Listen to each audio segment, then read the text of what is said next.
അയ്യോ വണക്കം. കർണപുടങ്ങൾക്ക് ആനന്ദമേകുന്നൊരു വാർത്ത, കമ്മികൾക്ക് തേങ്ങിക്കരയാനൊരു വാർത്ത, സുഡാപ്പികൾക്ക് നെഞ്ചത്തടിച്ച് കരയാനൊരു വാർത്ത, കൊങ്ങികൾക്ക് ഞെട്ടാനൊരു വാർത്ത.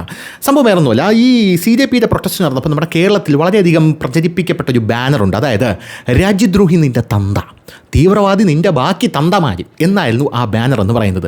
എനിക്ക് മനസ്സിലാവാത്തൊരു കാര്യമുണ്ട്. ഈ രാജ്യദ്രോഹി എന്ന് യവന്മാരെ വിളിക്കുമ്പോൾ ഇവന്മാർക്ക് വല്ലാതെ പൊള്ളുന്നുണ്ട്. അതുകൊണ്ടാണ് യവന്മാർ ഇത്തരത്തിലുള്ള ഫ്രസ്ട്രേഷനിൽ നിന്നാണ് ഈ ഒരു ബാനറൊക്കെ ഉണ്ടായി വരുന്നത്. ഞാനാണെങ്കിൽ ആക്ച്വലി യഥാർത്ഥത്തിൽ രാജ്യദ്രോഹി എന്ന് പറഞ്ഞൊരു വാക്കോ മറ്റൊരാളെ തീവ്രവാദി എന്ന് പറഞ്ഞൊരു വാക്കോ ഒന്നും തന്നെ ഉപയോഗിക്കാത്ത ഒരാളാണ്. കാരണം എൻ്റെ നിഘണ്ടുവിൽ അങ്ങനത്തെ വാക്കുകളില്ല.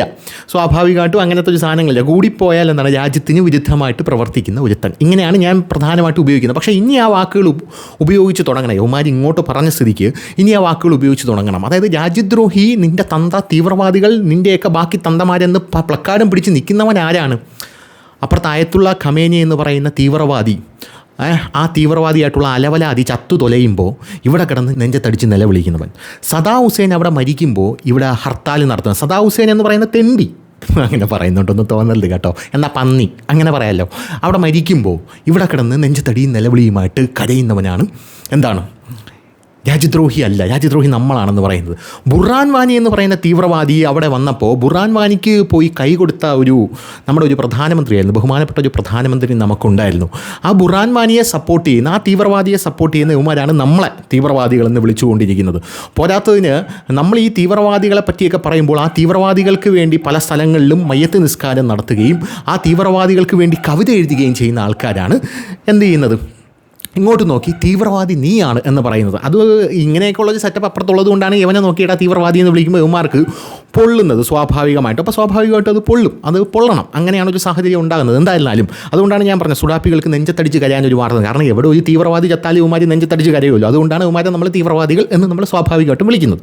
അപ്പോൾ എന്ത് തന്നെയായിരുന്നാലും കഴിഞ്ഞ ദിവസം ഒരു വാർത്ത പുറത്ത് വന്നിരുന്നു. ഈ വാർത്ത എന്ന് പറഞ്ഞാൽ നമ്മുടെ ദുരന്തർ സിനിമ അറിയാമല്ലോ. ദുരന്തർ സിനിമ എന്ന് പറഞ്ഞാൽ ഇന്ത്യയിൽ നിന്നൊരു ഏജൻറ്റ് അങ്ങോട്ടേക്ക് പോയി അവിടുത്തെ പട്ടാളത്തിലും അവിടെ ഇവിടെയൊക്കെ നുഴഞ്ഞു കയറി അവിടെയുള്ള ആൾക്കാരെയൊക്കെ കൊന്ന് ഇന്ത്യക്ക് വലിയ രീതിയിലുള്ള അവിടെയുള്ള ആ ടെററിസ്റ്റുകളുടെ എല്ലാ നീക്കങ്ങൾ നമുക്ക് ചോർത്തി തരികയാണ് അയാൾ ചെയ്തുകൊണ്ടിരുന്നത്. അതാണ് ദുരന്തർ സിനിമ എന്ന് പറയുന്നത്. ഈ സിനിമ കണ്ടു കഴിഞ്ഞ ശേഷം പല നമ്മുടെ വ്ളോഗർമാരും ഈ ടെക്കൊക്കെ ചെയ്യുന്ന പല ചുരുണ്ട മുടിയുള്ള ചേട്ടന്മാരൊക്കെ വന്നിരുന്നു കൊണ്ട് ഇതൊക്കെ ഫേക്കാണ് എന്ന് പറയുന്നൊരു സാഹചര്യം ഉണ്ടായിരുന്നു. പിന്നെ ആ ചേട്ടൻ വന്ന് മാപ്പ് പറഞ്ഞ ശേഷം ആ ചേട്ടൻ പറഞ്ഞൊരു കാര്യം എന്ന് പറഞ്ഞു കഴിഞ്ഞാൽ ഇവർ കോൺഗ്രസിൻ്റെ കാലത്തല്ലേ പോയിരിക്കുന്നത് എന്നാണ് ഈ ചേട്ടൻ ഇങ്ങനെ പറഞ്ഞുകൊണ്ടിരുന്നത്. എന്തായാലും കഴിഞ്ഞ ദിവസം വന്നൊരു ദൃശ്യം, ഒരു വിഷ്വല്. ആ വിഷ്വൽ എന്ന് പറഞ്ഞു കഴിഞ്ഞാൽ ആ വിഷ്വലിൽ ഉള്ളത് റിസ്വാൻ ഹനീഫ് എന്ന് പറയുന്ന ഇവിടെയുള്ള സുഡാപ്പികളുടെ വേറൊരു തന്തയാണ്. ഈ റിസ്വാൻ ഹനീഫ് എന്ന് പറയുന്നത് ഇവനൊരു ടെററിസ്റ്റാണ്.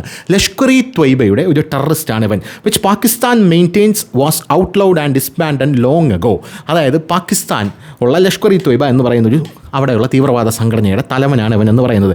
ഇവൻ അവിടെ ഒരു കൺഫെഷൻ നടത്തിയിട്ടുണ്ട്. കഴിഞ്ഞ 4 വർഷത്തിനിടയിൽ നമ്മുടെ 30-ലധികം തീവ്രവാദ സുഹൃത്തുക്കളെയാണ് ഈ ഇന്ത്യയിൽ നിന്ന് വന്ന അൺനോൺ ഗൺമാൻ, അതായത് അജ്ഞാതൻ തട്ടിക്കളഞ്ഞിരിക്കുന്നത് എന്നാണ് അവൻ പറഞ്ഞത്. സത്യം പറഞ്ഞാൽ ഈ വാർത്ത പറയുമ്പോൾ യുവമാർക്ക് തോന്നുന്നത് ഈ വ്യാജ വാർത്തയായിരിക്കും, ഇത് നമ്മൾ ദേശാഭിമാനി കണ്ടില്ലല്ലോ, അല്ലെങ്കിൽ ഇത് നമ്മൾ മാധ്യമത്തിൽ കണ്ടില്ലല്ലോ, ഇത് നമ്മൾ സുപ്രഭാതത്തിൽ കണ്ടില്ലല്ലോ എന്നൊക്കെ അവന്മാർ വിചാരിക്കും. അതുകൊണ്ട് തന്നെ ഈ വ്യാജ വാർത്തയാണ് എന്ന് തോന്നുന്നവന്മാരുടെ വാ അടപ്പിക്കാനായിട്ട് ഞാൻ നമ്മുടെ മാതൃഭൂമിയിൽ വന്ന ഈ വാർത്തയൊന്ന് പ്ലേ ചെയ്ത് കേൾപ്പിച്ചു തരാം. ഈ മാതൃഭൂമിയിൽ വന്ന വാർത്ത ഇത്തരത്തിലാണ്. 30 ലഷ്കർ ഭീകരരെ ഇന്ത്യൻ ഏജന്റുമാർ കൊലപ്പെടുത്തിയെന്ന് വെളിപ്പെടുത്തൽ. ലഷ്കർ ഇ ത്വയ്ബ ഭീകര നേതാവ് റിസ്വാൻ ഹനീഫയുടേതാണ് വെളിപ്പെടുത്തൽ. 2020 ശേഷം 30 ലഷ്കർ ഭീകരരെയാണ് ഇന്ത്യൻ ഏജന്റുമാർ കൊലപ്പെടുത്തിയത് എന്നതാണ് വെളിപ്പെടുത്തൽ. സംബന്ധിച്ച് സന്തോഷകരമായ ഒരു വാർത്തയാണ്. 30 ലഷ്കർ ഭീകരരെ. ഇതിൽ കൂടുതലൊന്നും പറയണ്ടല്ലോ. ആ അവതാരകൻ തന്നെ പറയുന്നുണ്ട്, രതീഷ് അഞ്ജുതൻ, സന്തോഷകരമായിട്ടുള്ളൊരു വാർത്തയാണല്ലേ എന്ന്. നെഞ്ചത്തടിച്ചിങ്ങനെ ഒച്ചത്തിൽ ഇങ്ങനെ നെഞ്ചു പൊട്ടി കരയണം. ഇതാണ് സംഭവം എന്ന് പറയുന്നത്. ഇനി അവൻ്റെ കൺഫെഷൻ ഉണ്ട്. അവൻ്റെ കൺഫെഷൻ എന്ന് പറഞ്ഞാൽ സോഷ്യൽ മീഡിയയിൽ ഇപ്പോൾ വൈറലായിക്കൊണ്ടിരിക്കുകയാണ്. അത് ഞാൻ കേൾപ്പിച്ചു തരാം.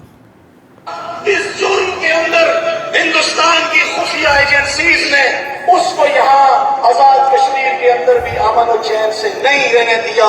अपने जर खरीद एजेंटों के जरिए से उसको यहाँ पर शहीद किया गया. ये पहला वाकया नहीं है. गुज़श्ता 3-4 सालों के अंदर 30 से ज्यादा वाकयात हो चुके हैं कि हमारे भाइयों को शहीद किया गया. किसी को पेशावर में, किसी को कराची में, किसी को पिंडी में, किसी को रावलाकोट में. ഇങ്ങനെ മരിച്ച് വീഴുന്നു എന്നാണ് അവർ പ്രധാനമായിട്ടും പറഞ്ഞുകൊണ്ടിരിക്കുന്നത്. അതായത് ചില ആൾക്കാർ കറാച്ചിയിൽ മരിക്കുന്നു, ചില ആൾക്കാർ റാവൽകോട്ടിൽ മരിക്കുന്നു, അങ്ങനെ പല സ്ഥലത്തും മരിക്കുന്നു. Around 30 Lashkar terrorist have been killed over the last 4 years. The killings reportedly occurred in Rawalkot, Rawalpindi, Karachi and other locations. He described the attacks as mysterious and say the group is unstable to identify who's responsible. നമ്മളല്ലേടാ ലോകത്തിലെ ഏറ്റവും വലിയ തീവ്രവാദികൾ, നമുക്ക് പോലും കണ്ടുപിടിക്കാതെ നമ്മളെ കൊല്ലുന്നവന്മാർ ഈ ലോകത്തുണ്ടെന്ന് ഞാനിപ്പോഴാണ് മനസ്സിലാക്കിയത് എന്നാണ് ഇവൻ പറഞ്ഞുകൊണ്ടിരിക്കുന്നത്. If authentic, the statement reflects growing concern with the terror outfit over repeated target killings inside Pakistan. ഒന്നുമില്ല, ഇവന്മാർ കിടന്ന് വിലപിച്ചുകൊണ്ടേ ഇരിക്കുകയാണ്. അവനുണ്ടല്ലോ, ജെയ്ഷെ മുഹമ്മദിൻ്റെ ഒരു അലവലാതി ഉണ്ടല്ലോ, ഒരു പട്ടി, അവൻ്റെ പേരെന്തോന്ന്, ജെയ്ഷെ മുഹമ്മദിൻ്റെ തലവൻ മസൂദ് അസർ. അവൻ്റെ പെണ്ടാട്ടിയെയും അവൻ്റെ ഭാര്യയെയും അവൻ്റെ അനന്തരവനെയും എല്ലാം നമ്മൾ ബ്രഹ്മോസ് ഇട്ട് കൊന്നു കളഞ്ഞു. ആ നായയുടെ മോനാണെങ്കിൽ ഈ ഇടയ്ക്ക് ഒരു കത്തെഴുതി വെച്ചിരിക്കുന്നത്, അതായത് സത്യം പറഞ്ഞ് ഞെട്ടിപ്പോയി, ഇത്രയും ഞാൻ പ്രതീക്ഷിച്ചില്ല എന്ന് പറഞ്ഞൊരു കത്തെഴുതി വെച്ചു. അതുവരെ ഇവിടെയുള്ള സുഡാപ്പികൾ വിശ്വസിച്ചില്ല, ഇതൊക്കെ ചുമ്മാ ഇന്ത്യ വെറുതെ ചെയ്യുന്നതായിരിക്കും. ഈ സുഡാപ്പികൾ ഇത് വിശ്വസിക്കില്ല. അതാണ് അവന്മാരുടെ ഒരു പ്രധാനപ്പെട്ട കാര്യം എന്ന് പറയുന്നത്. അതായത് പുൽവാമയിൽ അറ്റാക്ക് നടത്തിയത് ആരാണ്? നരേന്ദ്രമോദി എന്നാണ് അവന്മാർ വിശ്വസിച്ചത്. ബാലാക്കോട്ടിൽ പിന്നെ ഇന്ത്യ പോയി അവിടെ ബോംബിട്ടപ്പം സത്യം പറഞ്ഞാൽ അവിടെ പൈൻ മരങ്ങൾക്ക് മുകളിലായിരുന്നു. പിന്നീട് ഇമ്രാൻഖാൻ വന്ന് നമ്മുടെ UN സഭയിൽ വന്ന് പറഞ്ഞു, ഞങ്ങളുടെ 250 തീവ്രവാദികളാണ് ആ ബോംബ് വീണ് ചത്തുപോയത് എന്ന് പറഞ്ഞപ്പോഴും ഞങ്ങളിത് വിശ്വസിക്കില്ല എന്ന് പറഞ്ഞുകൊണ്ടാണ് അവന്മാർ ഇവിടെ ഇരിക്കുന്നത്.